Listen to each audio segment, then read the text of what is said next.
Salut, c'est Wavert. Aujourd'hui dans cette vidéo tu vas apprendre à calibrer ton capteur de courant pour ta FC ou tes ESC. Pour calibrer ton capteur, il va déjà falloir quelques prérequis qu'on va configurer dans Betaflight Configurator. Donc pour ça, on branche le drone et on se connecte. On va aller dans l'onglet OSD et ici on va cocher mAh de la batterie consommée. Ça va nous afficher la consommation en temps réel sur l'OSD et à la fin cocher aussi tension de la batterie et tension moyenne d'une cellule si vous voulez. Ce qu'on peut faire aussi, c'est dans statistiques de vol, donc c'est l'écran qui va s'afficher à la fin quand on désarme le drone. On peut cocher ici mAh consommé sur la batterie et tension de la batterie.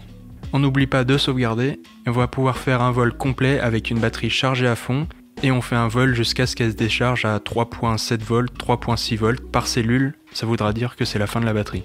Il ne faudra pas oublier de relever le mAh consommé à la fin du vol, c'est très important.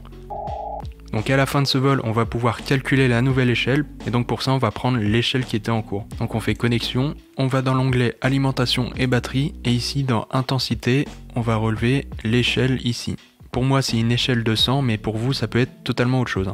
Ici j'ai fait un tableau assez simple avec l'échelle actuelle, le mAh qu'il y avait sur mon OSD à la fin du vol, et ici le nombre de mAh que je veux qu'il soit affiché.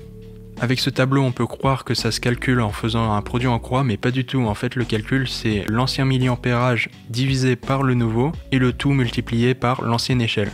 Donc ici, moi, je vais calculer l'ancien mAh 697 divisé par le nouveau que je veux, le tout multiplié par l'ancienne échelle. Ce qui nous donne cette valeur. Pour moi, c'est votre calcul à faire pour vous.